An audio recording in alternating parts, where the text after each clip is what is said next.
네, 여러분 안녕하세요. AI 패권 전쟁의 시대. 정말 사느냐 죽느냐를 결정짓는 그 AI 기술, 우리 한국 경제 도대체 어디까지 와 있나? 우리는 어떻게 해야 되나? 또 우리 정부는 정책은 어떤 방향으로 가야 되나? 우리가 고심하는 것들이 굉장히 많습니다. 또 여러분들의 투자 의사 결정이라는 관점에서도 굉장히 중요한 요소 아닌가 생각합니다. 그래서 이 AI 영역에서 정말 우리 한국에서 어, 몸담고 정말 AI 기업을 상장시킨 그 주역을 좀 모셔서 대담을 좀 진행해 보고자 합니다. 안녕하십니까? 안녕하십니까. 네. 이제 눈을 바라보고 인사를 못 드릴 것 같습니다. 이제 상장사 대표님이십니다. 상장하기 전에는 제가 좀 조금 편하게 했는데 네, 농담입니다만. 네. 예. 오셨으니까 자기 소개 한번 해주실 걸 부탁드릴까요? 네, 안녕하십니까.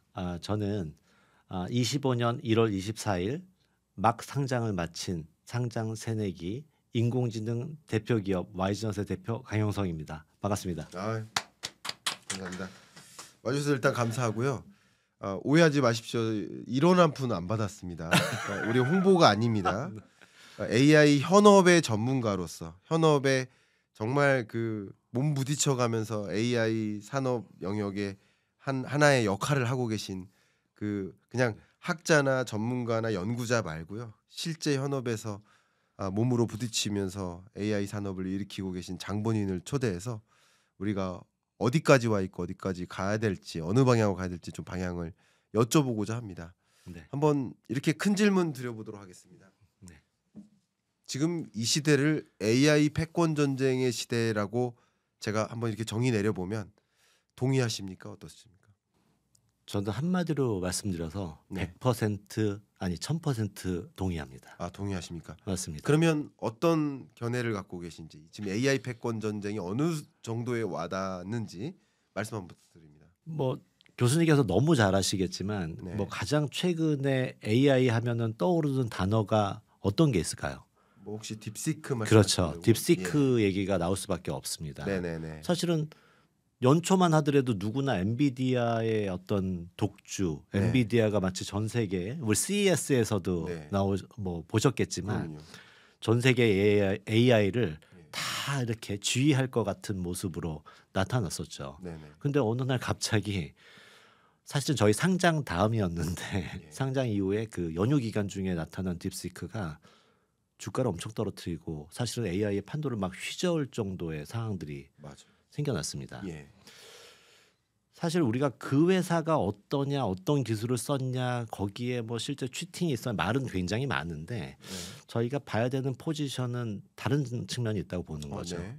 중국이 있다는 거잖아요. 그렇죠. 궁금해지는 게 저희 업계에서 하는 이야기 중에 한두 가지는 만약에 한국이 저걸 발표했으면은 예. 과연 엔비디아 주가가 떨어졌을까? 음.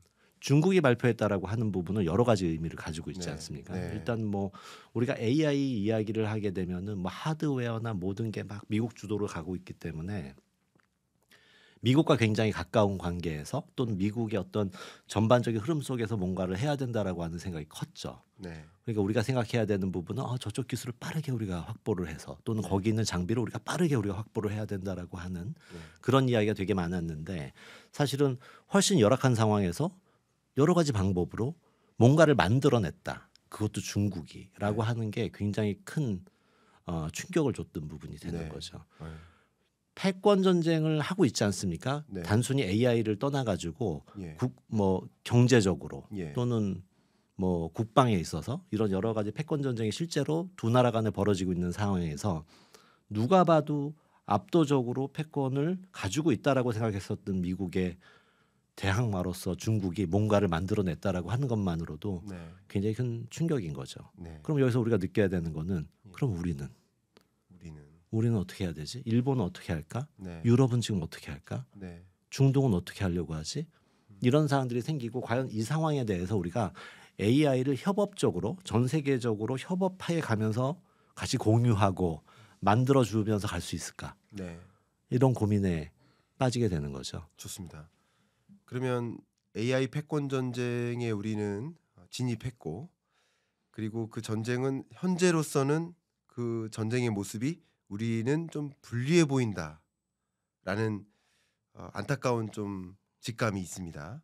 그러면 제가 여쭙도록 하겠습니다. 혹여나 또 여러분들이 와이즈넛 대표님이신데 네. 와이즈넛이 어떤 회사인지 궁금해하시는 분들 계실 겁니다.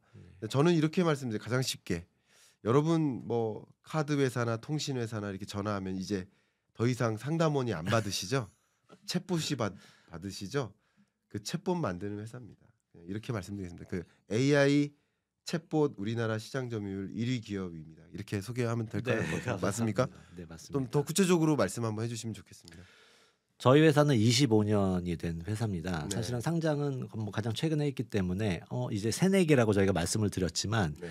AI라고 하는 쪽에 관련돼 있는 이야기가 지금은 혹시 LLM이라고 라지 랭귀지 저희 모델이라고 저희 구독자는 다 아십니다. 다 아시죠? 예. 네, 충분히. 예. 그 LLM이라는 단어는 이제 일상 용어화 하시라고 맞아요. 제가 그렇게까지 강조해드렸습니다. 혹시 몰라 조심스럽게. 괜찮습니다.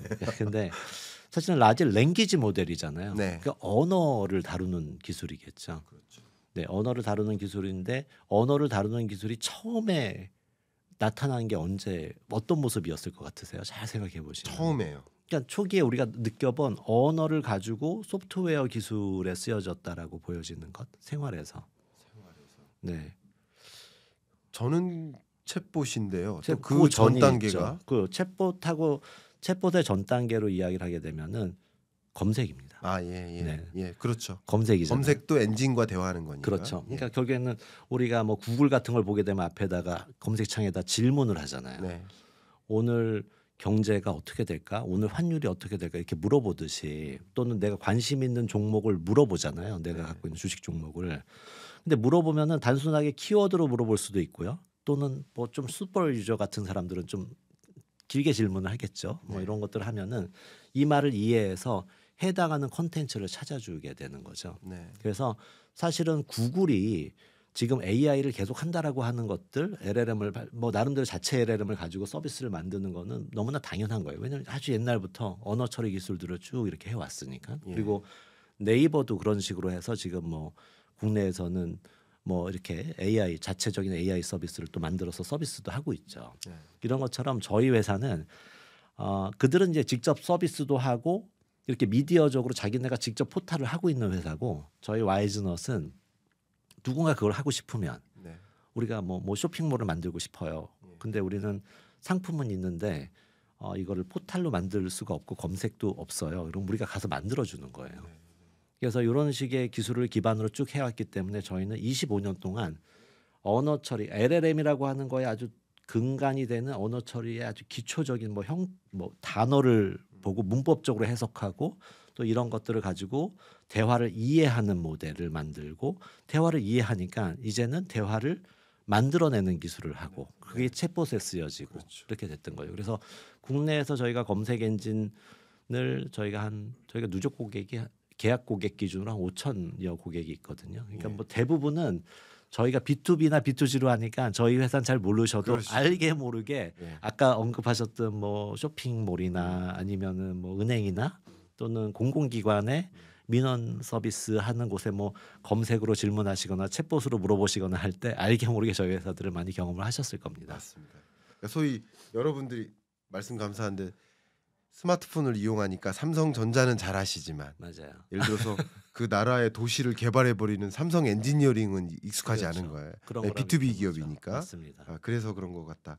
제가 우리 대표님을 처음 뵀던 게 대략 한 10년 전인 것 같아요. 맞아요. 맞습니다. 그때 이제 정부에서 이제 산학연 네트워크 포럼이라고 해서 이제 산을 대표하는 네.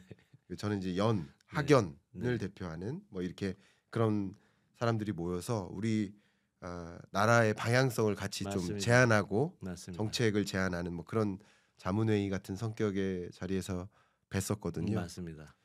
그때부터 저는 이제 AI를 대표하는 우리나라 유니콘 기업이다라고 네. 말씀을 드려왔는데 항상 과찬이라고 제가 말씀을 드렸는데 근데 이제 꼭 상장 전에 저한테 말씀해달라고 했는데 네, 상장 후에 상장 후에 상한가 친날 전화를 주시더라고요. 예. 그래서 오늘 네. 방송 여기서 접도록 하겠습니다. 농담이고요. 네. 농담이고.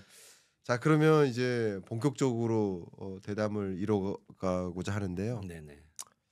어쨌든 지금은 이제 AI의 각축전이 더 벌어진 거잖아요. 맞습니다. 딥시크 사태 맞습니다. 이후에. 맞습니다. 그리고 더 저가 전략. 맞습니다. 예. 특히 뭐 HBM과 같은 하드웨어적인 어떤 구성품 없이도 우리가 맞습니다. 그럼 이렇게 하다 보면 AI 서비스가 더 확대될 가능성이 있거든요. 맞습니다. 그렇죠. 맞습니다. 그리고 또 더군다나 시점적으로 네. 이 3월 첫째 주 제가 MWC에 다녀옵니다. 네. 그래 MWC가 개최되고 네네. 또 서로 많은 기업들이 AI 에이전트 우리가 최고야 이렇게 맞습니다. 할 거예요. 그리고 3월 5일 날 중국의 양회에서 네. 빅테크 기업들을 앞세워서 우리 네. 이렇게 경제 성장 도약할 거야. 지금 이렇게 움직이는 상황 하에 맞습니다. 대표님, 우리 AI 기업의 현주소, 현업에 계신 네. 대표님으로서 어떻게 평가하십니까? 저희가 봤을 때 지금 AI라고 하는 이 이슈를 가지고 사실은 이전부터 쭉 AI가 쭉 있었죠. 네. 그러다가 챗 GPT가 나오면서 폭발적으로 이 AI를 어떤 식으로 접목을 하는 게 좋을까? 저게 뭔가 큰 일을 만들 것 같다라고 하는 형태로 시장에 뭔가 여파를 준 것들은 지난 2년 한 2년 전부터 시작이 됐었던 부분입니다. 네. 근데 2년 동안에 벌어진 일을 한번 돌이켜 놓고 보면은 사실은 이렇다 할 유니콘 2년이면은 한국에서 그러면 이 주제로 누군가 굉장히 크게 성장하는 기업이 있었어?라고 이렇게 한번 돌이켜 볼 부분이 있어요. 아니면 네. 기존에 대기업이나 네. 이런 쪽에서 이 AI를 기반으로 해서 예를 들어 삼성전자 확 달라졌다라거나 네. SK가 확 바뀌었다거나 뭐 현대차가 확 바뀌었다거나 뭐 이런 식의 혁신이 있었는가? 네. 근데 기억나세요? 딱히? 안타깝게도 노. 이게 저는 근데 그 회사들의 내용을 보면은 다들 AI 회사라고 지금 얘기를 합니다. 아마 MWC 가신다고 하지만 통신 회사들은 다 이제 우리는 AI 회사야라고 기업이다. 예. 다 얘기를 합니다. 맞아요. 근데 와닿지 않는다고 하셨잖아요. 와닿지 않습니다. 네. 사실 지난 2년 동안 어떤 일이 벌어졌었냐면 GPT 같은 거를 우리나라에서 만들 수 있어? 저거를 우리 기업에 쓸 수 있어? 네. 뭐 이런 주제들이 막 생겼어요. 그래서 과거에는 소프트웨어를 예전에 기억나시겠지만 우리가 인공지능 대화 시스템의 초기 모습은 챗봇인데 챗봇일 때는 IBM의 왓슨을 보고 저런 식으로 우리나라가 만들 수 있어? 어느 회사가 만들 수 있어? 하니까 몇몇 업체들이 막 나타났어요. 네. 근데 이때는 소프트웨어 기술로만 그걸 할 수가 있었어요. 그렇죠. 그 하드웨어를 신경 안 써도 됐어요. 기존 서버에서도 다 돌아갔고 그 당시에 쓰였던 학습이라고 인공지능 학습 방식이라고 하는 것들 자체가 네. 사실은 하드웨어에 대해서 그렇게 심하게 고려하지 않아도 됐던 거예요. 그러면 소프트웨어 기술을 갖고 있는 회사들이 이 시장으로 가기 위해서는 진입 장벽이 없었던 거죠. 그런데 지금 어마어마한 진입 장벽이 생긴 거죠. 이쪽을 보니까 GPT나 생성형 AI에서는 하드웨어 이슈가 너무 큰 겁니다. 네. 저 정도 되려고 하면 삼성전자나 현대차 정도가 GPT 같은 거를 우리가 만들 수 없을까? 두 가지 목적으로 하나는 우리 내부에서 있는 이 업무의 혁신을 만들어낼 수 있을 것 같으니까. 네. 근데 내부에 만들려고 했더니 하드웨어가 엄청나게 필요하다는 거예요. 네. 과거에는 의식하지 않았던 사항들이죠. 예. 그렇게 되니까 그러면은 지금 할 수 있는 방법은 클라우드를 쓰는 건데 네. 클라우드로 그냥 GPT 그냥 쓰면 되잖아 해서 썼더니 문제는 클라우드의 특성은 아시겠지만 서버가 바깥에 있잖아요. 그렇죠. 그럼 우리가 막 물어볼 거 아니에요. 우리 문서를 막 올려서 물어보면 이거 내부의 핵심적인 문건들이나 혹은 우리 회사가 고민하고 있는 키워드들이 바깥으로 다 나갈 수 있잖아요. 그렇네요. 그래서 대기업을 못 쓰게 하는 거죠. 그러니까 그러면 이걸 내부에 만들 수 있지도 못하고 그럼 어떻게 쓸 수 있어? 그럼 공개되어 있는 것들을 가져다가 내부에 조금씩 만들어 볼까라고 하는 형태로 막 하다 보니까 생각보다 테스트 베드만 된 거예요. 테스트 마켓만 열리고 그냥 가능성은 되게 큰데 실질적으로 성과를 내지 못하는 형태로 생성형 AI 사업들이 좀 진행이 됐었고 예. 뭐 아시겠지만 네이버 같은 경우에는 뭐 자체적으로 지금 만든 서비스를 가지고서 뭐 해외 수출도 하고 뭐 자체적으로 이렇게 뭐 이걸 기반으로 해서 우리의 생성형 AI 초거대 AI를 쓰세요라고 이렇게 이야기를 하고 뭐 저희도 이제 같이 사업을 했던 케이스도 있긴 했는데 네. 만들고는 있지만 여전히 그 당시에도 우리는 다 쓴 게 1조인데 미국 애들은 100조씩 그냥 하드웨어부터 시작해서 투자를 막 하고 있는 거 대비해 가지고 과연 우리가 경쟁력이 있는가? 지난 2년간의 스토리가 이거였습니다.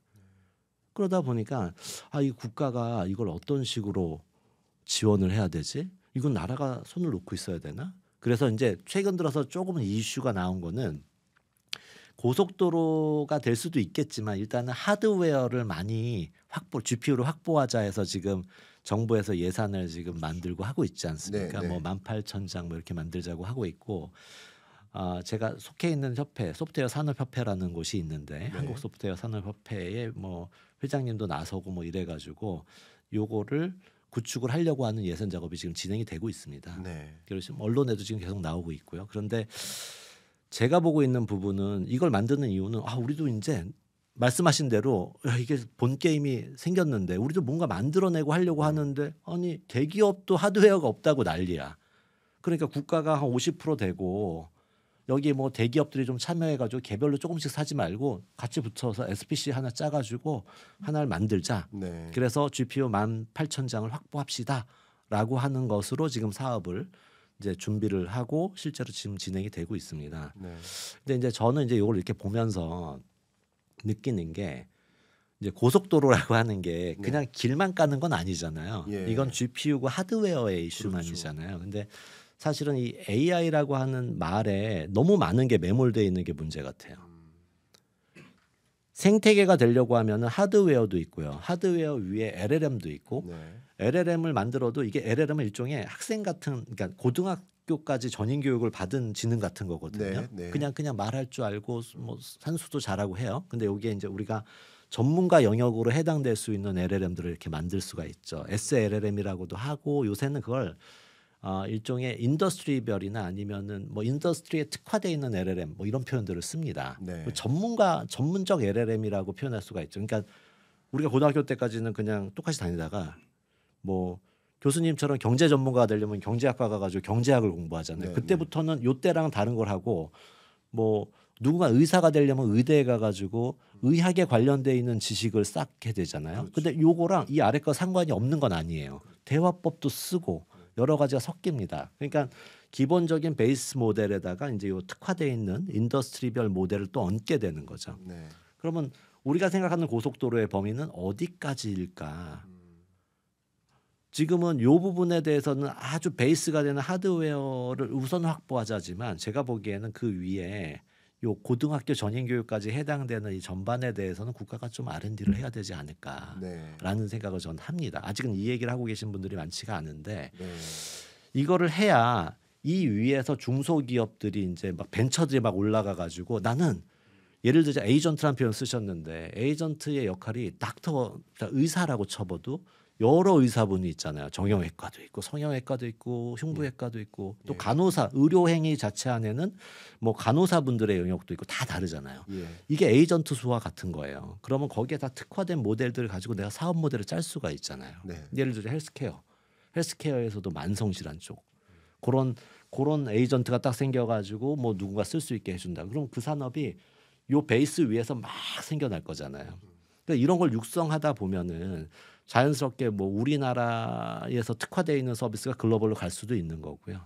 뭐 이런 형태의 베이스를 좀 깔아주는 것들이 이제는 좀 필요하지 않을까 이런 생각을 좀 하고 있습니다. 너무 중요한 말씀을 주셨어요. 예를 들면 네. 조금 좀 다른 관점에서 우리 한국에 와서 뭐 기업하세요. 뭐 우리 고속도로 운전하다 보면 각 시마다 자기 시를 홍보하는데 멘트가 똑같아요. 네, 기업하기 좋은 도시. 맞습니다. 그럼 기업하기 좋은 도시는 뭔가요? 도로 인프라 확충돼 있고, 통신 인프라 확충돼 있고, 전력 인프라 확충돼 있고. 네, 그러니까 기업할 만한 환경을 만들어줘야 되는 거거든요. 맞죠. 근데 AI 할 만한 환경을 만들어줘야 돼요. 맞습니다. 근데 고속도로에 일단 시멘트를 입히고 아스팔트를 깔고 거기에 도로에 이제 뭐 줄 색을 칠한다고 했을 때 네, 지금 시멘트만 칠해져 있는 거야. 맞죠. 그럼 아스팔트 깔고 도로를 명확하게 구분시켜 줄 수 있는 좋은 환경을 만들어주고 기업할 수 있게 하는 거예요. 맞습니다. 근데 지금 상황에서 우리나라의 지금 AI 인프라 상황은 네, 스스로 아스팔트 깔고 스스로 도로에 맞아요. 이 색칠한 다음에 주행하라는 얘기밖에 더 되는 거 아닌가요? 지난 몇 년 동안의 상황들이 사실은 개별 기업들이 그래서 그걸 막 시도를 했던 거죠. 네. 그러다 보니까 이게 안 되겠으니까 뭐 나온 얘기는 그렇다면은 예. 정부가 그 사업인 그러니까 정부가 51%를 확충해주고 네. 개별 기업들이 그냥 지각각 깔다 보니까 문제가 뭐가 생기겠습니까? 사실은 표준화된 규격에 대한 합의들이나 이런 게 있어야 차선의 폭도 정하고 글로벌 스탠다드 이런 걸 다 정해줘서 그 위에서 우리 뭐로 이제 자동차를 만들거나 네. 뭐 그럼 신호등도 생기고 뭐 여러 가지가 그 후에 막 올라갈 거잖아요. 예. 근데 이런 거에 대한 아주 베이스가 되는 기반을 SOC처럼 만들어주고 거기에 따른 규약 제도들을 이제 쭉 만들어주게 되면은 자연스럽게 생태계가 돌아갈 거다라고 보여지는 거죠. 그래서 제가 말씀드리고자 하는 게 AI를 너무 뭉뚱그려서 얘기를 하다 보니까 어떤 현상이 생기냐면 어느 날은 LLM이 AI 단 줄 알아요. 아. 그러다 어느 날은 갑자기 엔비디아가 AI인 줄 알아요.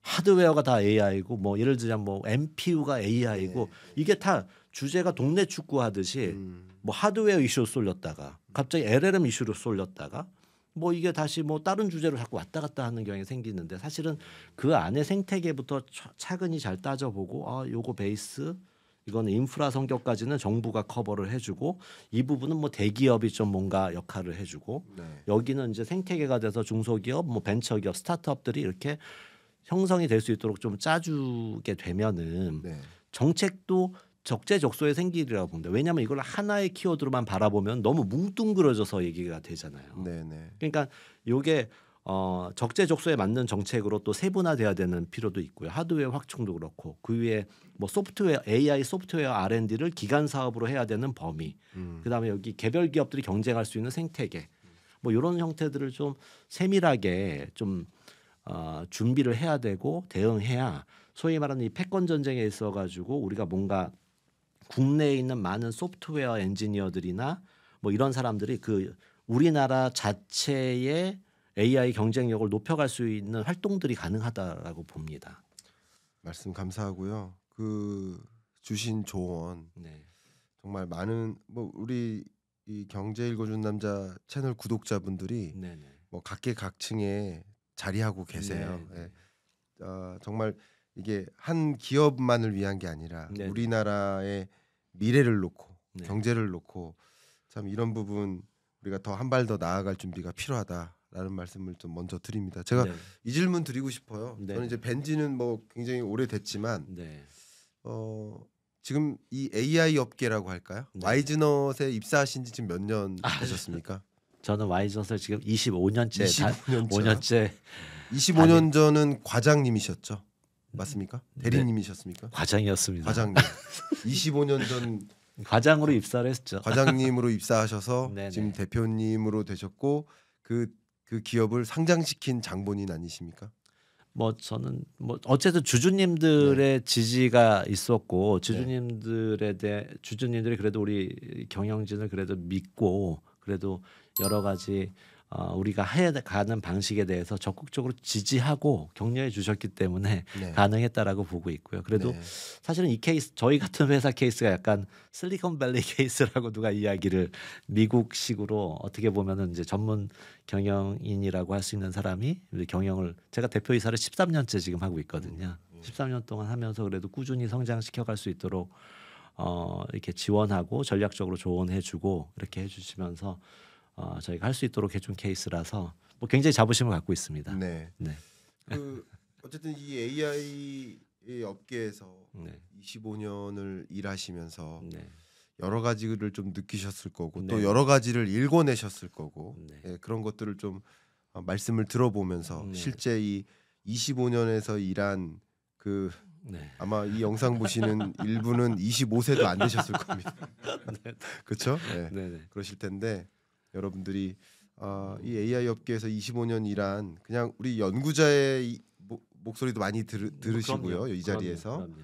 또 여러 관계자들의 이야기도 많이 듣지만 현업 업계에서 부딪혀가면서 이 AI를 일구신 네. 대표님을 모셔서 한번 더 이야기를 나눠볼까 합니다. 네. 제가요 네.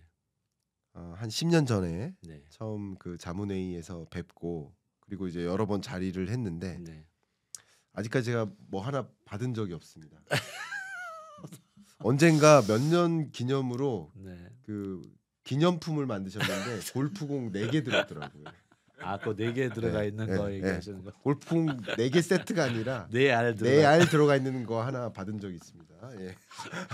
아, 네, 괜찮습니다. 네. 이게 좋은 회사인 거예요. 네. 이런 게 좋은 회사입니다. 자, 근데 제가 드리고자 하는 이야기로 얼굴이 빨개지셨네요. 아, 예. 네. 이제 뭐 받고자 하는 게 아니니까 오해하지 말아주시고 네. 제가 이런 말씀을 드렸던 적이 있어요. 대표님, 네. 챗봇 서비스를 제공하지 마시고 B2B로 네. 네. B2B로 챗봇 서비스를 제공하지 마시고 네. 챗봇 플랫폼이 돼 주십시오라고 맞아요. 제안해 드렸고 맞습니다.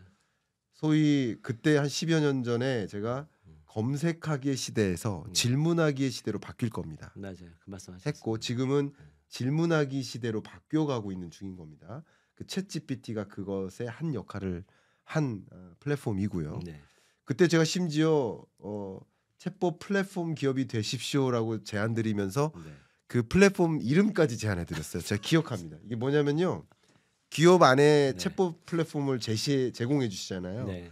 그러면 그 기업 안에 예를 들어서 사원이, 대리가, 과장이 팀장님한테 뭐 이거 결제해 주세요. 이거 뭐예요? 이렇게 하는 거 맞아요? 질문해요. 근데 팀장은 팀장대로 바쁜데 자꾸 질문해 달라고 그러고 결제해 달라고 하고, 그러니까 챗봇이 대신해 주자. 네. 사내에서 사내용 챗봇 플랫폼이 그런 거 맞습니다. 아니잖아요. 그래서 아예 독립된 챗봇 플랫폼이 되어 주세요. 그리고 그 챗봇 플랫폼의 이름 팀장님 어떻습니까? 자, 이렇게 제안까지 했었어요. 지분이 있습니다. 골프공 4개로 끝날 일이 아닙니다. 자, 그런데 네. 그래서 맞습니다. 여쭙고자 합니다. 네. 이제 검색하기라는 영역에 있어서 네. 또 중요한 뭐 이 플랫폼들이 있는데 우리가 많이 사용하는 구글 네이버 플랫폼 네. 에서 제공하는 이 검색 서비스, 네네. 그 검색 엔진, 네.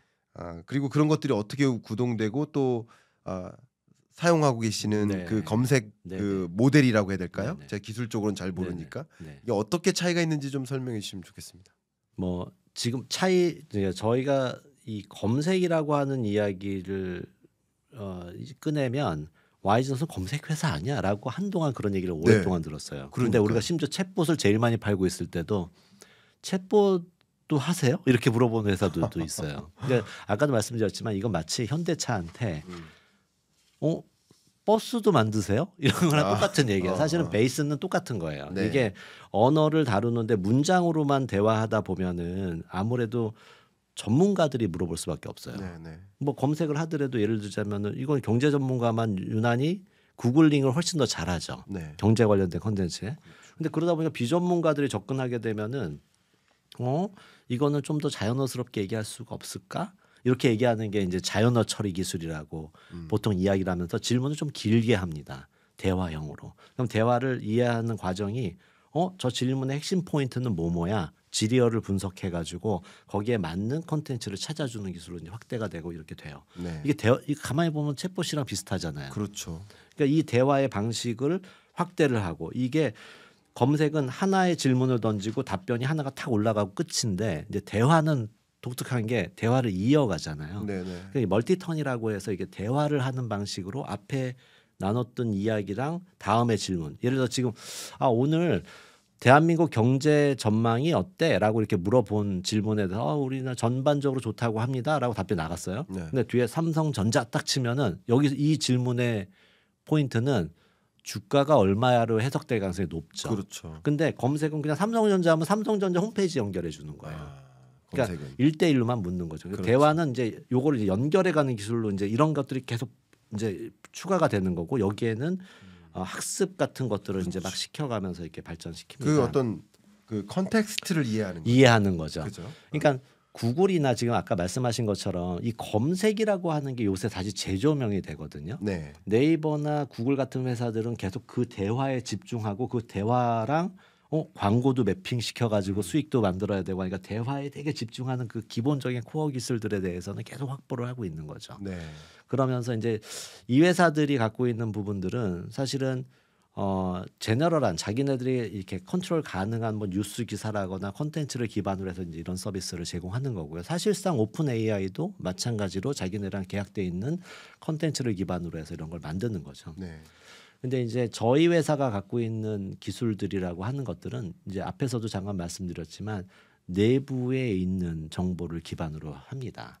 이제 그러니까 되게 재밌는 거죠. 네이버에 가서 삼성전자라고 쳐봐야 삼성전자 홈페이지를 알려주거나 삼성전자 관련된 기사만 알 수 있죠. 근데 내 입장에선 내가 무슨 연구원이면 삼성전자에서 핸드폰의 코어 칩이 뭔지 네. 뭐 연구소 안에 있는 내용 우리가 연구를 하기 위해서 뭔가를 참조해야 되는데 이 자료는 다 내부에만 있잖아요. 그렇죠. 그러니까 내부의 검색 시스템을 네이버 같은 거를 내부에 만들어요. 네. 이게 보통 이제 기업용 검색이라고 이야기를 합니다. 그렇죠. 그리고 이런 거와 마찬가지로 여기서 이제 검색으로만 물어서 찾을 수도 있지만 아까 말씀하신 팀장님 내 기억하고 뭐 그럼 대리님도 있어야 되고 이사님도 있어야 되는 거 아니에요? 그때 네, 얘기를 했었는데 네. 사실은 이 컨텐츠의 이제 LLM 기술들 소위 말하는 LLM도 그 기업에 딱 맞는 LLM을 만들고 그 역할에 맞는 LLM을 만들면 이제 에이전트가 팀장님이 되는 거예요. 그렇죠. 팀장님 에이전트가 딱 생겨나게 되면 거기에 이제 질문을 우리가 쭉 이렇게 하면은 기업의 내부에 생겨나는 검색이나 AI 검색이나 기업 내부의 뭐 생성형 AI 뭐 예를 들자면은 챗봇이나 이런 모습들은 질문을 쭉 받아보고 그럼 내부에 있는 내규, 규정, 업무 규정, 그다음 베스트 프랙티스, 그다음에 유사했었던 결제 문서 이런 걸 쫙 갖고 와가지고 가이던스를 정해서 알려줍니다. 팀장이 이거 지금 이거 설계 변경을 하려고 하면은 어느 규정에 의해서 어떤 식으로 쭉 이렇게 처리를 해라고 얘가 딱 알려주게 되는 거죠. 그래서 네. 팀장님스럽게 그 역할을 해주는 바로 이런 시스템을 만드는 게 이제 내부용 챗봇, 그다음 내부 업무용 검색 이런 게 되는 거고요. 요게 저희가 최근에는 이제 그 도로공사의 EXGPT라고 네. 내부의 요 모델을 가지고 성공적으로 프로젝트를 맞춰서 최근에 이제 기사로도 나가고 했던 사항들이 있습니다. 그러니까요. 네, 이렇게 네. 정말 많은 공공 민간 기업들과 협업하시면서 내부 어떤 챗봇과 맞아요. 같은 이 대화 맞습니다. 시스템을 이제 구축해주고 계신데 맞습니다. 여기서 예. 포인트 중에 하나 지금 검색 얘기로 중요하게 부각되는 이유 중에 한두 가지가 내부 문서를 기준으로 한다고 지금 말씀을 네, 드렸잖아요. 네. 조금 이제 얘기를 하다 보면은 생성형 AI가 지금 우리가 일반적인 여기 뭐 독자분들이나 경험하신 건 챗GPT나 뭐 퍼플릭시티 같은 뭐 그런 뭐 이제 구독형 서비스들이잖아요. 근데 이제 그러니까 이 시스템을 이렇게 우리가 이렇게 활용하고 이렇게 쓰다 보면은 가장 우려가 되는 게 할루시에이션이라고 혹시 들어보셨어요? 네. 거짓말. 들어봤죠. 네. GPT가 교육받는 게 사실은 실시간 데이터로 처리를 하기가 힘들어요. 네. 그러니까 이거는 뭐 5년치 기사 데이터를 썼기 때문에 과거에 그런 거 기억 안 나세요? GPT에다가 뭐 대통령 이름을 물어봤더니 딴 사람 이름 얘기하고 이전 대통령 얘기하고 어떤 사건을 물어봤더니 최근에 업데이트된 게 아니라 옛날 정보를 제공해. 그러니까 이걸 할루시에이션이라고 해서 약간 오류가 생기는 거죠. 네. 근데 GPT는 일종의 말 잘하는 선수들이에요. 말하는 기술자예요. 그래가지고 얘는 말은 기가 막히게 만들어냅니다. 그러니까 정확하지 않은 정보로 정확하게 이렇게 그럴싸하게 이야기를 하게 되니까 네. 이거 맞네? 이 주식 사라고 하네? 네. 라고 하는 거예요. 근데 그 정보의 기준이 1년 전 건 거예요.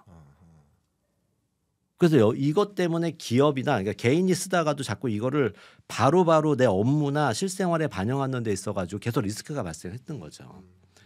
그래서 이게 할루시네이션이라고 하는 이 이슈를 해결하는 방법이 뭐냐라고 이제 생각을 해보니 그러면 질문을 누가 딱 했어요. 오늘 뭐 예를 들어 현대자동차 주식을 살까요?라고 이제 물었더니 그러면 답변을 만약에 해야 된다고 치면은 얘가 오늘 날짜로 된 그 현대자동차 주가를 알아야지 답변을 하게 되는 거죠. 그렇죠.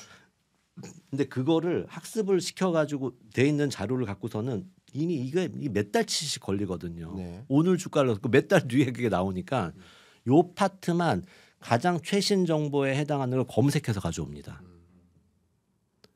그래서 요 검색해서 가져와서 요 LLM이 예쁘게 그러니까 우리가 기대하는 방식으로 글을 잘 쓰는 글쓴이인데 얘한테 정확한 정보를 이렇게 주는 거예요. 네.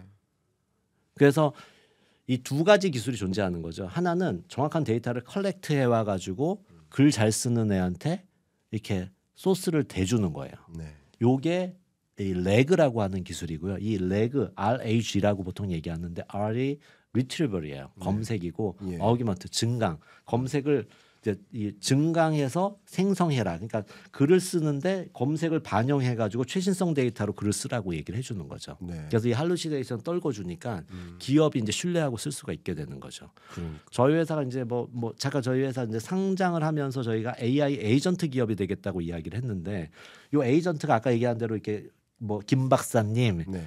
뭐 김 박사님 에이전트, 김 과장님 다양하게 있을 거잖아요. 네. 근데 여기에 최신성 데이터를 넣어줘야 이분들이 신뢰할 수 있는 에이전트가 되지 않습니까? 네. 그래서 우리가 이 레그에 되게 집중하고 있는 거죠. 좋네요. 네, 근데 이게 저희가 생각하고 있는 미래, 그러니까 앞으로의 모습은 저희가 내부에 있는 데이터 소스들을 그러니까 아마 그 프로젝트가 되게 많을 거예요. 앞으로 은행이나 공공기관이나 또는 기업들이 내부의 데이터를 잘 가져와서 이거를 적재적소에 예를 들자면은 뭐 김 과장님 에이전트는 김 과장님 예를 들어 물류 담당하고 있는 과장님 수준에 맞는 LLM을 만들어 놓고 요쪽에다가 토스를 해가지고 그 LLM만 연동해서 그 역할만 답변하는 에이전트를 만들게 되는 거죠. 그러면 기업 내부에는 이게 마치 나무처럼 뿌리가 쫙 깔려서 데이터를 쭉 가져오게 되고 적재적소에 LLM이랑 연동을 해가지고 요거를 답변해 줄 수 있도록 이제 실시간으로 계속 돌아가게 되는 구조가 됩니다. 예. 그래서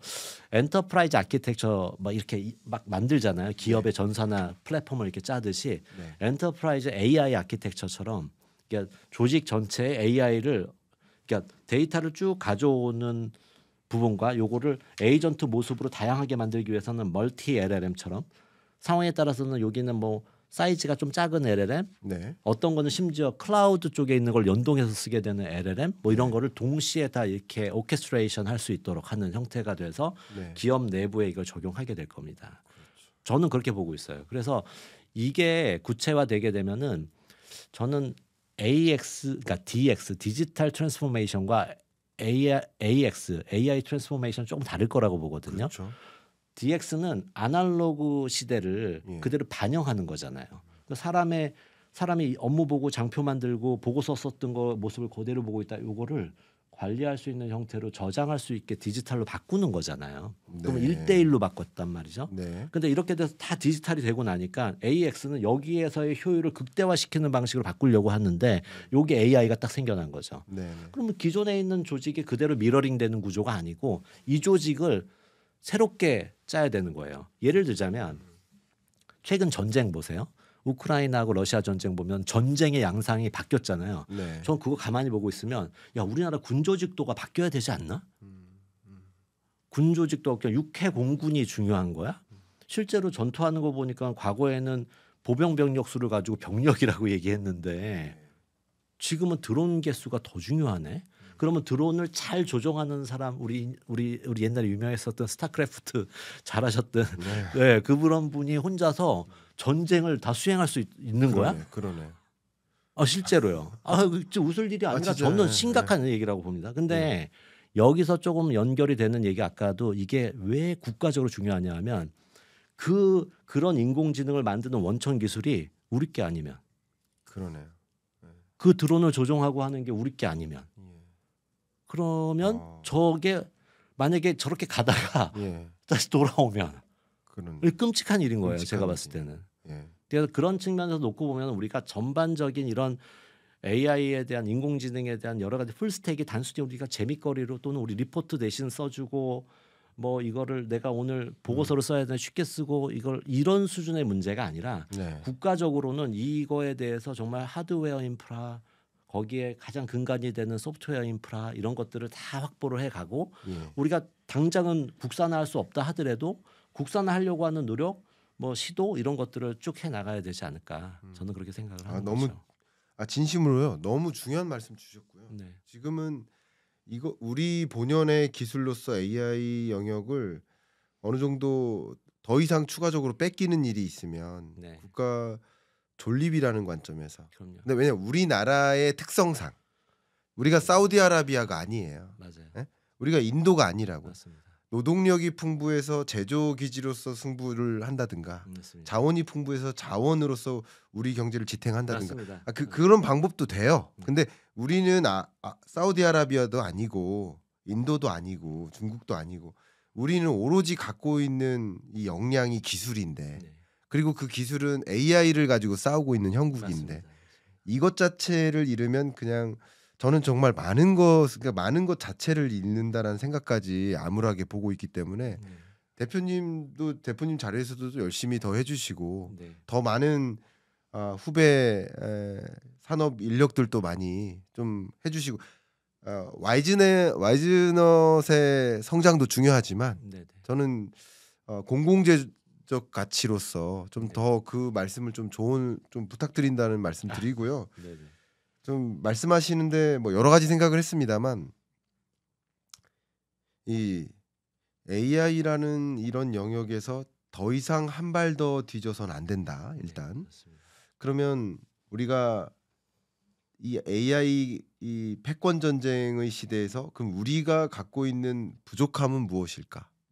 근데 아까 그 말씀 주셨던 거 한 가지 예를 들면 조금 더 이 경익남 영상 네. 네. 강의를 듣는다라고 이렇게 가정했을 때 네. 네.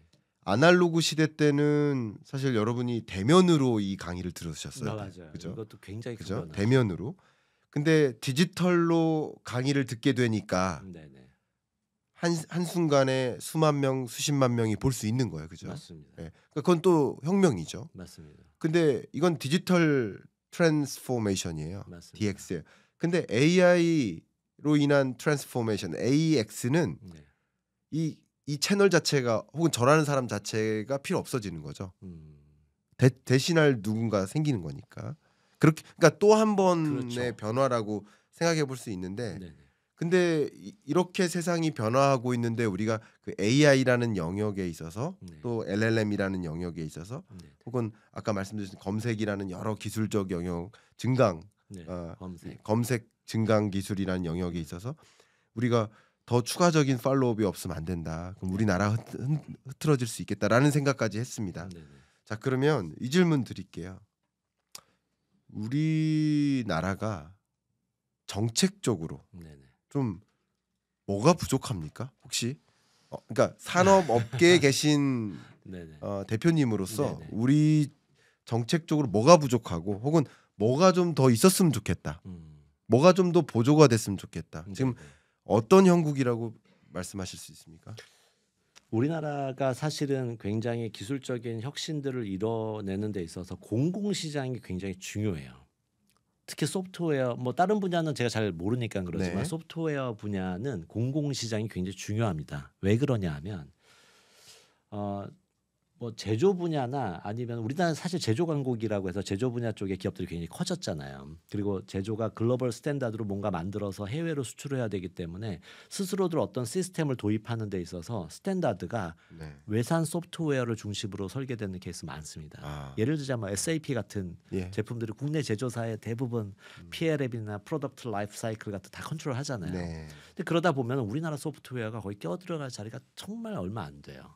제조 분야나 이런 쪽이 중요한 현실입니다. 말씀 주셨네요. 이게 그러다 보니까 우리가 벤처를 하고 기술을 만들고 AI를 하면은 이걸 어디에다가 접목을 해야 되지라고 쳐다보면은 결국에는 우선 과거에 보면은 지금도 마찬가지예요. 공공이 먼저 받아줍니다.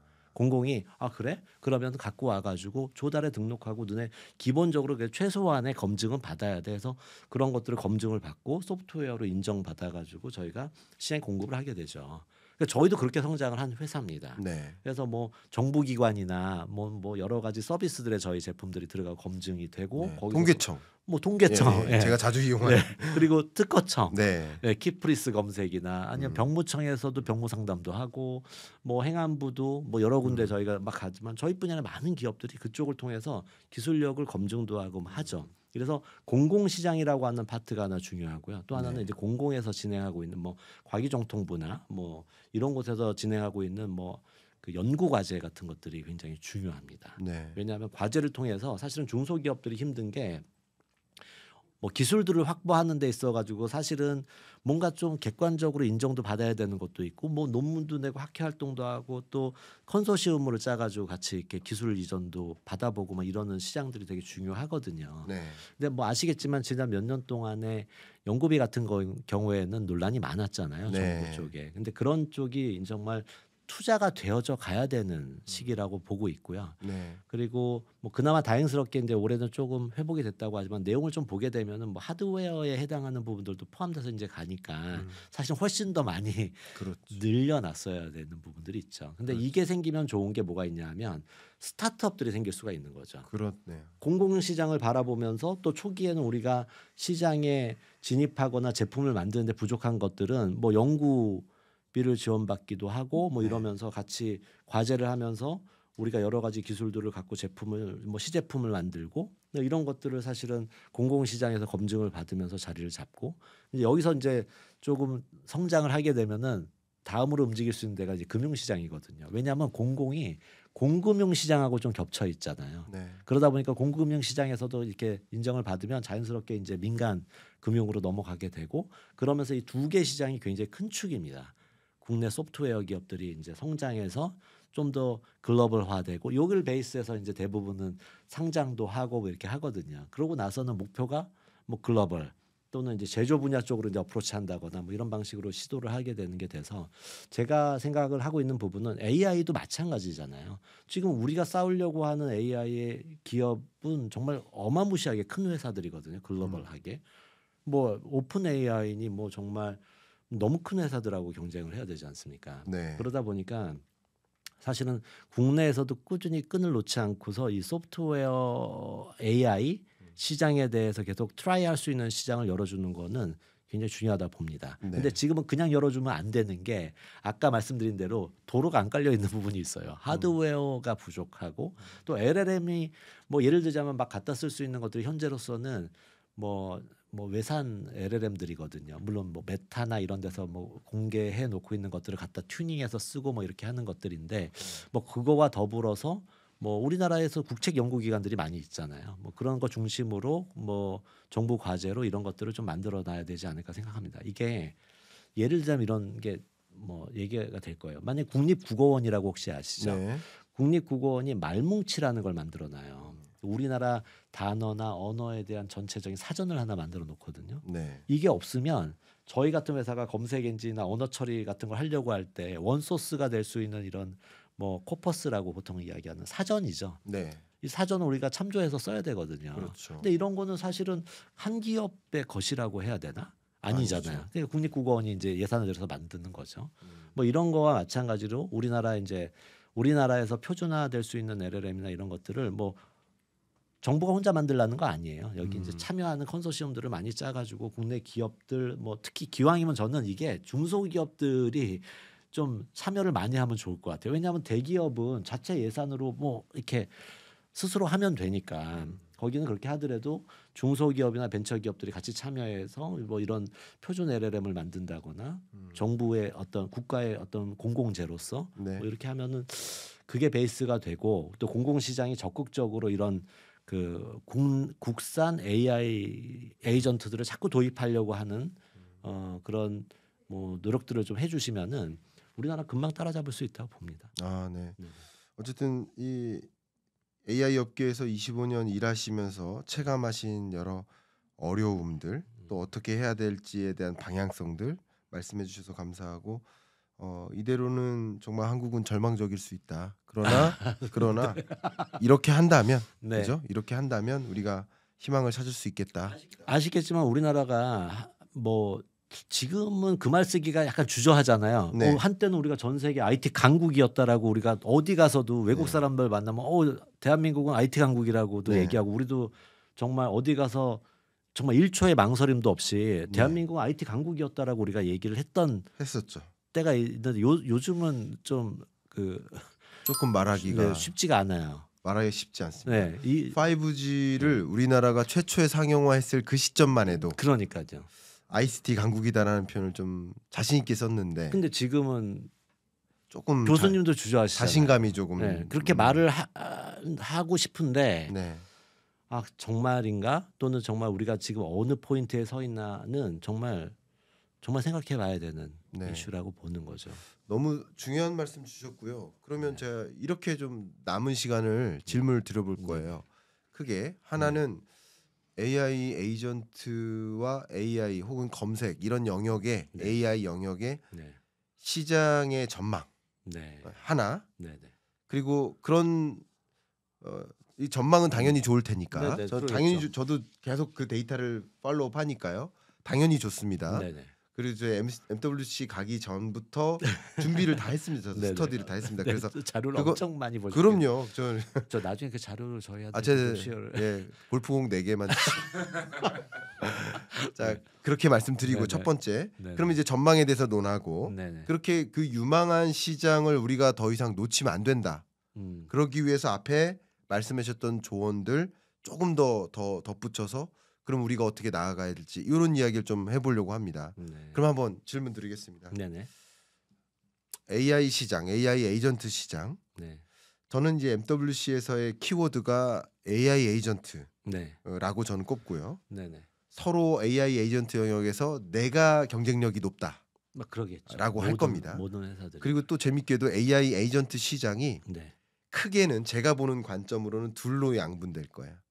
하나는 소프트웨어 형태, 소프트웨어적인 AI 에이전트, 그렇죠. 디바이스가 없는 형태. 맞아요. 하나는 디바이스가 있는 형태. 마치 로봇. 로봇이죠 주로. 네. 펫 로봇이든 어쨌든 맞아요. 로봇의 형태. 네. 둘 다 AI 에이전트의 범주에 들어가는 거죠. 맞습니다. 근데 이런 식으로 각축전을 벌일 거라고 생각해요. 네네네. 그렇기 때문에 각축전을 벌인다라는 얘기는 딥시크 사태를 가지고도 논의를 했지만 네네. 비용 경쟁이 생긴다는 거예요. 맞습니다. 그러니까 이 비용 경쟁이 생긴다는 얘기는 소비자 입장에서는 그 서비스를 이용하는 단가가 떨어지고 맞습니다. 범용화된다는 거예요. 맞습니다. 시장 규모는 커질 수밖에 없는 맞습니다. 구조를 생각해 볼 수 있겠습니다.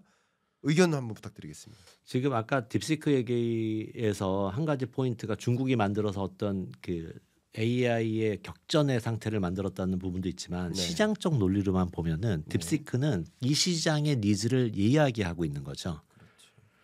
적은 비용의 생성형 AI를 만들어 주세요. 네. 라고 하는 거를 시장에 그 니즈가 있었던 거에 부합되는 결과가 나왔었기 때문에 그들의 주장에 의하면 네. 그렇기 때문에 이제 상용화의 타임이 됐구나 네. 라고 하는 출발점이 되는 것처럼 보여지는 거죠. 네. 그러니까 말씀하신 것처럼 MWC의 수많은 회사들이 지적 노동력을 뭐 서포트하거나 대체할 수 있는 소프트웨어 에이전트와 그다음에 또 다른 측면에서는 이제 물리적인 노동력을 일부 대체할 수 있거나 보조할 수 있는 그런 로봇이나 뭐 소위 엣지 AI 뭐 이런 형태의 모습으로 나타나는 게 굉장히 많을 거라고 저희 보고 있고요. 그러다 보니까 이 시장이 이제 지금은 시장의 니즈가 너무나 나온 거죠. 이제 논의는 뭐 큰 비용의 GPU를 많이 쓰고 뭐 하고 이런 논의를 하고 있어야 되는 때가 아니라 어떻게 하면은 우리가 요걸 그러니까 하드웨어적으로 뭔가 공간이 제약돼 있다라고 치면 우리가 이 공간을 효율성을 되게 높여가지고 뭔가를 해야 되는 거잖아요. 네네. 어차피 여기 우리가 정해진 게 요 안에서 뭔가를 해야 되면 근데 과거에는 야 우리는 이 좁은 집에 그냥 5명이 살 수밖에 없으니까 그냥 뭐 이렇게 조심히 그냥 살자. 이게 맞는 건지 요 안에서 그러면 이 5명이서도 그래도 효과적으로 할 수 있는 방법을 최대한 뭐 수납을 막 이렇게 하듯이 해야 되는 부분 바로 이제 소프트웨어적으로 어쩔 수 없이 뭐 물리적으로 줄일 수 있는 최대한까지 나오게 되면 이 안에서 소프트웨어적으로 퍼포먼스를 어떻게 올릴 건가가 아마 이슈가 될 거라고 그렇죠. 보는 거죠. 아마 그 질문이 그러면 결론적으로 각축전이 나왔어요. 그러면 궁금한 거죠. 저 로봇들을 우리 생산 라인에 투입하게 되면은 ROI가 어떻게 돼? 라고 분명히 물어보는데 우물쭈물하면서 10년 TCO를 따지면 뭐 플러스가 납니다 이렇게 얘기하는데 10년 동안 그러면 기술 진보는 안 일어나나요? 그렇게 되잖아요. 네. 그러면 그렇게 먼 얘기하지 말고 당장 도입해서 내년도에 우리는 우리 공장에 지금 5명을 더 뽑아야 되는데 저 로봇을 한 2대 넣으면은 우리가 그 정도가 대체될 수 있을까? 그걸 해결할 수 있을까요? 막 이런 질문이 막 나올 거예요. 더 중요한 거 말씀드릴까요? 어떤 거였을까요? 그 AI 에이전트를 도입할 네. 그 기업의 임원이 네. 임기가 3년밖에 안 남았어. 근데 10년 후 이거는 그러니까요. 관심 없어. 맞아. 1년 내 2년 내 성과가 나야 되지 맞습니다. 자기 임기 내에 그러니까 결국에는 AI 에이전트가 네. 보여주는 아웃핏, 보여지는 겉모습에 대해서는 굉장히 매력적으로 보여지는 부분들이 생기겠지만 결론적으로는 살만하냐는 거죠. 네. 살 수 있는 가격대로 내려올 수 있어 없어가 될 거라고 보고 있고요. 네. 그러면은 그거 내려올 때까지 하세를 기다릴 수가 없으니까 제가 생각하는 부분은 우리가 이제 AI라고 하는 걸 상황에 따라서는 너무 과하게 바라보고 있는 부분들도 있잖아요. 그렇죠. AI 범주 네. 마치 휴머노이드 돼 있는 모습처럼만 막 바라보고 있는데 그거보다는 그렇다면은 정말 냉정하게 따져서 ROI가 나오는 수준의 에이전트에 내가 받아들일 수 그렇죠. 있고 지불할 수 있는 정도의 합의가 되는 선이 뭐야라고 하는 것들이 아마 올해 논의가 많이 되지 않을까 생각을 합니다. 그리고 아마 교수님 가서 보시게 되는 네. 그 모습들은 완전히 말 그대로 그 모델하우스죠. 그렇죠. 네, 네. 모델하우스가 되겠죠. 하지만 그게 지향점이라고 하는 거에 대해서는 뭐 누구나 다 공감할 거라고 보고는 있습니다. AI 에이전트로 돈이 몰린다라는 생각을 좀 해보고요. 네네. 특히 뭐 주로 말씀하신 게 B2B 관점에서 네. AI 혹은 AI 에이전트의 보급을 좀 논하셨는데 네. 그냥 엔드 유저 여러분 소비자 관점 네. B2C 관점에서의 AI 에이전트조차도 네. 내가 이거 AI 에이전트 도입하는데 로봇 펫이 예를 들어 400만 원이에요. 네. 근데 내가 이걸 이용할 사용 가치가 300만 원이에요. 그럼 도입 안 하죠. 그렇게 되는 거죠. 그렇죠? 그러니까 내가 나 이거 충분히 이 사용 가치 나한테는 예를 들어 700만 원인데 네. 그럼 400만 원짜리 돈 주고 사는 거죠. 맞죠. 결국 이 AI 에이전트가 제공할 나에게 줄 가치 맞습니다. 그걸 기준으로 해서 B2B든 B2C든 도입이 되는 거죠. 맞습니다. 근데 그런 것들이 비용 경쟁이 붙다 보니까 네. 상당 부분 시장에 매력적으로 작용할 것이다. 그 포인트가 네. 사실은 지금 상당히 많은 회사들이 보시면은 AI 기업들 실적들이 되게 안 좋잖아요. 네. 근데 그게 바로 그거거든요. 그렇죠. 매력적인 서비스를 공개해야 돼요. 예를 들자면 GPT가 그거 뭐 한 4, 5만 원 되나요? 한 달에 네. 그거 해가지고 수익이 나나요?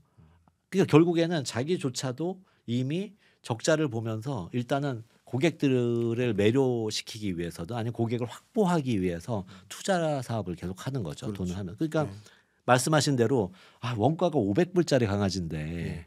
로봇 강아지인데 200불에 뿌려야 되는 상황이 그렇죠. 생긴 거예요. 네. 왜? 대신 머릿속에 생각하는 거죠. 우리가 저걸 가져가면은 조기에다 청소기도 붙이고 쟤를 기반으로 해서 여러 가지 할 수가 있으니까 일단 얘는 투자다 생각하고 뿌리겠다라고 하는 형태가 아마 올해 그런 기업들의 모습들이 나타나니까 소비자 입장에서는 굉장히 매력적인 가격에 뭐 좋은 서비스를 이용할 수 있는 사항들도 생기겠죠. 그렇죠. 네네. 그럼 정말 이제 바야흐로 AI의 시대, AI 에이전트의 시대, 네네. 이 시대로 우리가 어떻게든 원하든 원하지 않든 왔고요. 맞습니다. 그리고 이 AI 업계에서 25년 네. 일하시면서 네네. 정말 부딪혀가면서 네. 이 회사를 또 이끌어 오셨고 대표님이 되신 지도 13년이 되셨으니까 네네. 그리고 상장하기까지 네네. 이르셨습니다. 네네. 자, 그러면 아까는 한 가지 제안 주신 게 이 AI 생태계를 좀 구축하기 위해서 우리나라만의 생태계를 구축하기 위해서 네. 공공에서 좀 우리 것을 써야 된다. 네네. 우리 것을 써주지 않으면 계속 외산을 이용하고 네네. 그럼 우리 것은 축적할 여지가 없어요. 네, 기술 맞습니다. 축적의 기회가 없어요. 맞습니다. 그럼 계속 외산을 이용하고 외산은 기술 축적하도록 도와줘요. 맞아요. 데이터도 넘어가겠죠. 알게 그러면 모르게. 나중에는 어떻게 될까? 나중에 영영 아무것도 없는 거죠. 맞습니다. 영영 우리나라는 외산에만 의존하는 시스템이 되는 거죠. 그렇게 근데 되죠. 우리나라가 아까 계속 강조하지만 사우디아라비아를 싫어하는 사람은 아니지만 사우디아라비아도 아니고 네. 그러면 우리나라가 존속이 가능하냐예요. 장기적으로. 그러니까 그 부분도 중요하고요. 네네. 두 번째 중요한 거 R&D 예산입니다. 그죠? 네네. 저는 이 부분에 대해서는 제가 한 2, 3년 전부터 조금 거의 분노해 가면서 말씀드렸어요. 이거는 아니다. R&D 예산을 줄이는 건 아니다. 네. 근데 이 R&D 예산을 줄임에 따라 야기될 그 파급 영향을 저는 예를 들어서 대학원생들이 가방 싸들고 다시 돌아가야 된다. 기술 인력을 잃는다. 이런 얘기를 많이 강조했는데 역시 업계에 계시다 보니까 네. 스타트업이 융성될 수 없다는 걸 강조하셨어요. 맞습니다. R&D 예산을 줄이면 스타트업이 없어요. 시작을 못 하니까. 스타트업 우리 유니콘 기업을 만들어내는 게 우리나라의 혁신 성장 만들겠다라는 방향인데 유니콘이 괜히 나타납니까? 스타트업부터 생기는데. 맞습니다. 근데 R&D 예산을 줄이면 스타트업이 없고 유니콘 기업이 없는데 네. 이런 두 가지 관점에서의 논의를 좀 전에 했었습니다. 네, 맞습니다. 그러면 이거 말고도 우리 업계가 이 AI 에이전트 영역에 괄목할 만한 뭔가 도약을 하고 하는 데 있어서 꼭 필요한 이 두 가지 말고 또 꼭 필요한 거 하나를 제안을 부탁드리는데 생각하실 시간을 드리면서 네. 저는 규제 이야기를 안 할 수가 없어요. 규제. 중국이라는 나라는 정말 규제 없이 여기는 법제도가 네. 태어나기 전에 AI가 생긴 거예요. 네. 그러니까 마음껏 개인 정보를 사용해 가지고 맞습니다. 이렇게 이뤄온 거고 미국이라는 나라는 굉장히 효율적으로 규제를 만들어요. 맞습니다. 제각각 또 빨리빨리. 네. 더군다나 이 효율성 위원회를 만들어서 네. 정부 효율성 부를 만들어서 일론 머스크를 그 자리에 앉히고 네. 얼마나 미래지향적으로 규제를 설계해 나갈까요? 그러니까. 근데 우리는 너무나 30년 전 규제 이 규제 때문에 안 돼. 이게 진짜 30년 전 규제예요. 그거 안 돼. 네. 이러고 있잖아요. 네. 이 규제 이거 이대로 되겠습니까?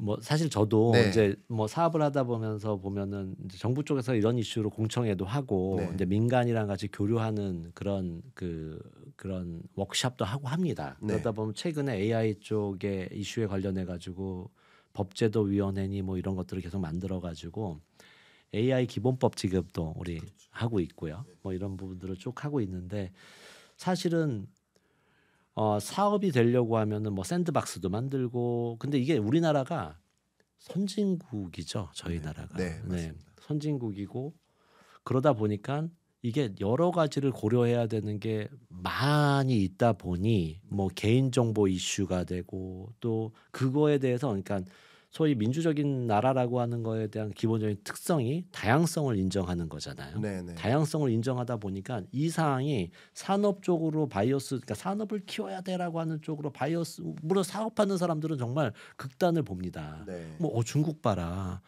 뭐 농담 삼아서 뭐 바이오 사업을 하려고 바이오텍을 하려고 하고 아니면은 뭐 게놈을 빅데이터로 다뤄가지고 인공지능 하려고 하고 안면 인식 이슈 뭐 오만 가지 하게 되면 다 개인정보 걸리는 이슈들 생기고 네.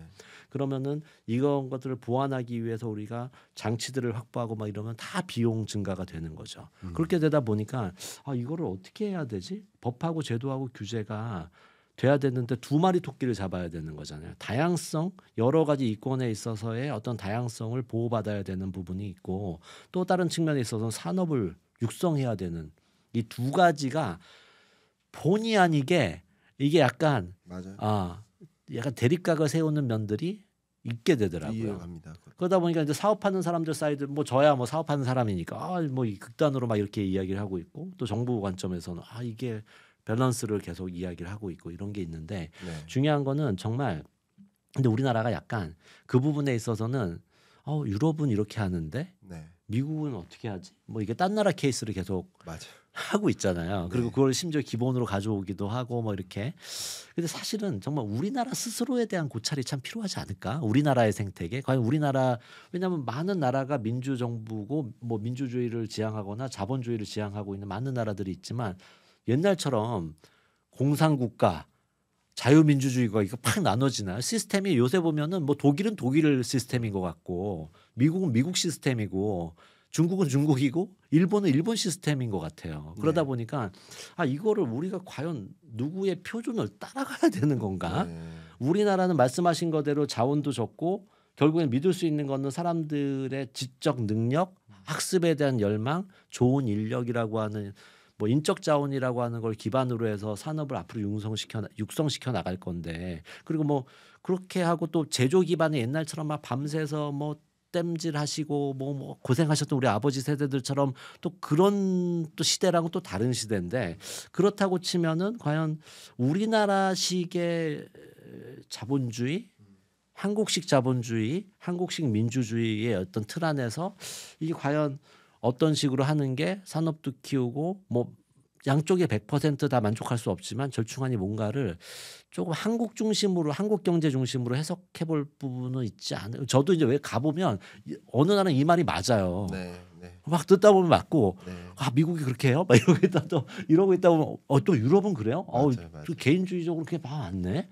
뭐 이게 왔다 갔다 하니까 지금 중요한 말씀인데 뭐 이 부분은 뭐 저희처럼 사업하는 사람 입장에서는 막 이야기하기 힘들지만 네, 네. 또 생떼 부리기도 쉽지가 않더라고요. 다 네. 풀어주세요가 사실은 사업하고 싶은 사람들이나 스타트업들은 다 풀어주세요인데 네, 또 그럴 수도 없고 그러면은 제가 이제 제안하고 싶은 건 샌드박스를 명확하게 규정을 해서 네, 결국에 그런 게 R&D랑 물린다고 보는 거예요. 네, 연구 과제를 기획하거나 R&D를 하거나 하게 되면 대부분은 이런 것들 뭐 특별법을 만들어서 특정 영역에 대해서는 조금은 데이터에 대해서든 아니면은 사업성에 대해서든 조금 실행할 수 있는 샌드박스 같은 것들을 좀 관리를 해주거든요. 네. 뭐 이런 식으로 해서 뭐 한시적인 제도라거나 뭐 아니면 제한적인 제도들을 같이 운용해 가면서 네. 산업 육성적인 측면들도 같이 준비가 돼야 되지 않을까 뭐 이렇게 생각을 합니다. 중요한 말씀 주셨습니다. 제가 마침 내일 중기부에 가서 네. 이제 기조 강연을 해야 되는데 네네. 이런 메시지 저도 많이 드릴 입장이고요. 네네. 특히 저는 규제 샌드박스를 넘어서 네. 규제 샌드박스는 어쨌든 기업이 신청해야 되잖아요. 맞아요. 이거 규제 풀어주세요. 네네. 그럼 한번 검토하고 답변 네. 주는 거잖아요. 네. 저는 그걸 넘어서 찾아가는 규제 완화해야 된다. 그거 괜찮네요. 전 아예 네. 기업에 가서 나크하라. 네. 무슨 규제 완화해 드릴까요?라고 물어보라고. 중요합니다. 저는 그렇게까지 해야 된다. 맞습니다. 저는 이제 정관계에게도 그렇게 계속 의견을 드리고 규제라는 관점에서 네네. 지금은 우리나라 규제를 볼 게 아니라 네. 다른 나라의 행방을 봐야 됩니다. 맞습니다. 이렇게 기술 가지고 각축전을 벌이는데 네. 적어도 30년 전 규제 가지고 얼매이면 안 된다. 이 말씀 드리고요. 거의 이제 1시간이 넘게 대담을 이어갔는데 네. 정말 드릴 말씀은 많으나 네. 이 말씀은 좀 마무리로 여쭙고자 합니다. 네네. 와이즈넛이 네. 정말 우리나라를 대표하는 AI 스타트업에서 네. 또 AI 지금 이제 상장 기업으로 네. 유니콘 기업으로 네. 도약하는 일로에 있습니다. 감사합니다. 그리고 노력하겠습니다. 정말 더 정말 와이즈넛만 한정하는 것이 아니라 우리나라 기업들이 정말 그 어떤 글로벌 테크 기업들과 견주어서 부족함이 없도록 더 뻗어나가 주시기를 바라는 마음이고 네. 그런 관점에서 사실 이제 이 카메라 온하기 전에는 말씀해 네. 주셨는데 말씀 안 주신 말씀이 뭐냐면 기업이 잘 달려가게 하려면 정부가 도로를 잘 깔아주셔야 되는 거 네. 아니냐 이런 말씀 주셨는데 정부도 또 정부대로 기업도 기업대로 또 우리 가게도 인력도 인력대로 각자의 어떤 그런 분야의 역량을 길러서 이 AI라는 영역, AI 에이전트라는 영역 절대 우리가 놓치는 일 없도록 했으면 좋겠습니다. 끝으로 이렇게 여쭤볼게요. 와이즈넛의 포부 네. 어떻게 주가 어떻게 하실 겁니까? 주가 얼마까지 만드실 겁니까? 그래. 이건 농담이고요. 네. 어쨌든 와이즈넛 네, 네. 어떻게 해나가겠다. 포부 한번 말씀 부탁드립니다. 사실은 돌이켜 보면은 지난 25년 동안 저희 회사가 직면하고 경험했었던 많은 사항들이 꽃길만은 아니었습니다. 뭐 스타트업을 하고 뭐 그렇게 시작을 하고 뭐 어느 정도 매출들이 생기고 직원들이 늘고 뭐 이렇게 하다 보면은 뭐 여러 가지 경험들을 하게 됩니다. 그 사이에 사회도 계속 바뀌었고요. 그럼요. 그러다 보면서 느끼는 거는 저희가 그럼에도 불구하고 이 상장이라고 하는 부분을 맞이한 것은 상장을 통해서 사실은 여러 가지를 기업들이 해 나가겠지만 저희는 첫 번째 기업을 공개를 한 거잖아요. 네. 저희 회사의 행보, 저희 회사의 여러 가지 사항들을 이제 공개하고 공개 기업으로서 갖게 되는 여러 가지 의무 이런 것들을 저희가 떠안으면서 공개를 한 거고요. 그렇게 하면서 저희가 보여주고 싶었던 부분은 인공지능 부분이라고 하는 데 있어서 그래도 와이즈넛이 있다 한국에는 네. 뭐 이런 부분을 꼭 하고 싶었어요. 전에 저희가 한번 이렇게 대담하는 거를 한 4, 5년 전에 이야기할 때 제가 한마디 했던 게 저희가 없었으면은 저희 회사 매출만큼 아마 외국 회사들이 가져갔을 거라서 저희 회사가 그거만큼을 그러네. 지켜낸 것에 대한 자부심이 있다라고 제가 얘기했던 적이 있거든요. 네. 이런 것처럼 앞으로 계속적으로 우리가 우려하고 있는 것들은 우리가 폐쇄적이라는 뜻은 전혀 아니에요. 네. 개방적이고 도입하고 우리가 자동차라고 하는 그런 시장 속에서 현대자동차 같은 아주 세계적인 기업을 키워내고 뭐 우리가 뭐 가전이나 아니면 반도체를 뭐 처음 한 나라가 아닌데 삼성전자 같은 뭐 LG 디스플레이가 막 이런 막 굴지의 회사들을 막 만들어냈잖아요. 우리나라가 뭐 이런 것처럼 소프트웨어나 인공지능 영역이라고 하는 데 있어서 물론 글로벌 스탠다드도 있고 세계적인 자본을 앞세우는 회사도 있지만 그래도 우리나라에서 물론 그들과 비교하면은 열악하지만 그럼에도 불구하고 우리가 노력해서 한국의 가장 대표적인 인공지능 기업으로 성장해 나가겠다라고 하는 것에 대해서 저희가 포부를 가지고 있고요. 사실은 최근에 아까도 딥시크 이야기를 했지만 그들도 했는데 네. 그 정도의 인력으로 그런 사람들이 해 나갔는데 과연 뭐 우리 회사가 뭐 더불어서 뭐 저희뿐이 아니라 굉장히 많은 그 중소기업들 또 여전히 벤처기업들이 지금도 AI 산업 발전을 위해서 노력하고 있는 회사들이 많이 있거든요. 그래서 저희가 좋은 표본을 그들에게 보여줄 수 있는 게 중요하다 봅니다. 저희 회사가 뭐 그래도 인공지능 사업이 투자를 전제로 하고 있는 사업임에도 불구하고 저희 회사가 이제 13년 동안 흑자를 내면서 이런 뭐 흑자를 내기만 하느라고 예를 들어 투자를 게을리했다면은 뭐 아까 얘기한 우리 최근에 뭐 EXGPT니 이런 사업들을 할 수가 없겠죠.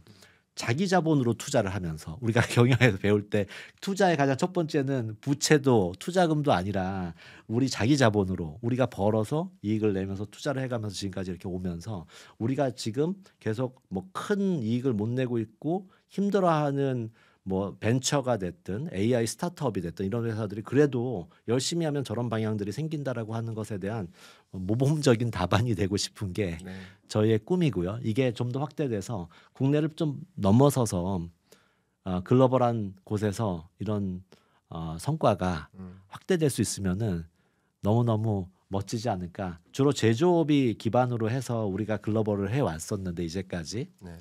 이 어떻게 보면 지적 산업인 영역에 있어서의 글로벌화를 해 나갈 수 있는 기업이 되면 좋겠다라고 하는 포부를 가지고 13년 차 상장사 대표이사직을 오늘도 수행하고 있습니다.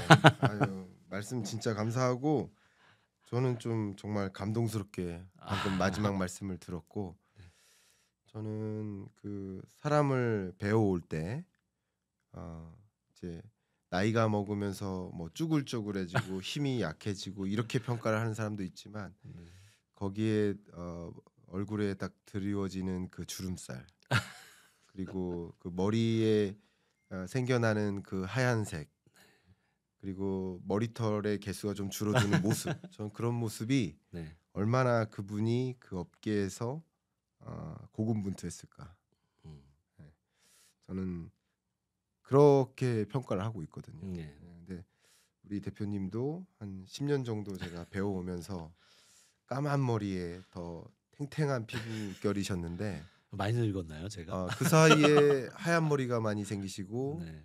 이게 주름살이 생기셨는데 그만큼 이 영역에서 고민 많이 하셨고 싸워 이겨내 오셨다 이런 생각을 들었고요.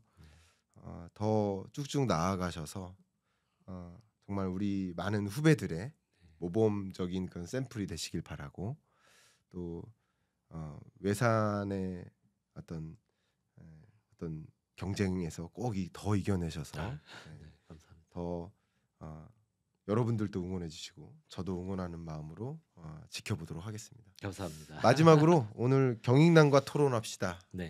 채널이에요. 네. 그래서 소감 말씀 여쭙겠습니다.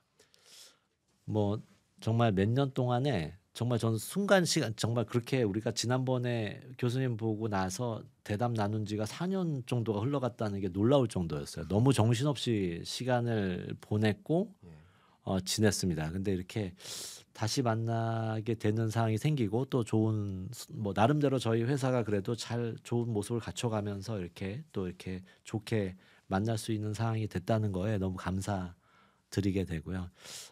그리고 이 채널이 되게 잘 돼서 저도 평소에 뭐 자주 보진 못하지만 사실은 뭐 요새 외환이나 사실은 경제에 대해서 되게 고민스러운 부분이 많이 있지 않습니까? 기업하는 사람들은. 그럼 근데 그럴 때마다 이게 내용을 좀 보면은 아 저런 걸 대비해야 되는구나. 또 그런 부분 되게 쉽게 또 말씀해 주셔서 굉장히 감사하게 생각하던 이 채널에 또 이렇게 직접 참여할 수 있어서 너무 네. 좋았던 것 같습니다. 그리고 제가 우연찮게 뭘 봤더니 뭐 가수 데뷔하신다고 내가 얘기를 AI가 들었는데 무섭습니다. 네, 그래서 그렇습니다. 네. 아 그래요 그렇구나 하면서 근데 아까 약간 뭐 제 모습 보면서 아 그래도 몇 년간의 또 그 고군분투했던 시간들 이야기를 하시면서 아 그래서 그런 노래를 발표하셨구나 그런 사람들의 마음의 위안을 네, 주기 위해서라는 생각을 해서 정확하십니다. 제가 꼭 자주 듣겠습니다. 아이, 하여튼 감사합니다. 오늘 너무 감사하고요. 네. 정말 더 좋은 모습으로 다음에 뵈면은 제가 더 신나는 얘기로 많이 갖고 왔으면 그렇습니다. 좋겠어요. 너무 좋습니다. 막 위기 이런 게 아니라 우리가 드디어 예, 예. 우리가 정말 드디어 우리나라 한국의 AI 기업들이 정말 전 세계적으로 네. 이러고 있고 저희 회사도 그들과 함께 막 이렇게 잘 해나가고 있어서 너무 기쁘다라는 좋습니다. 얘기로 꼭 다시 뵙고 싶습니다. 그렇게 하겠습니다. 찾아주셔서 감사하고 저도 오늘 말씀 속에서 그 현업에서 체감하시는 그런 분위기, 온도 많이 느낄 수 있었고 많이 배울 수 있었습니다. 여러분께도 우리 한국 경제를 생각하는데 이런 모습이었구나라는 것을 더 절감할 수 있는 그런 계기가 되셨기를 바라는 마음 마무리하겠습니다. 감사합니다. 네, 감사합니다. 네.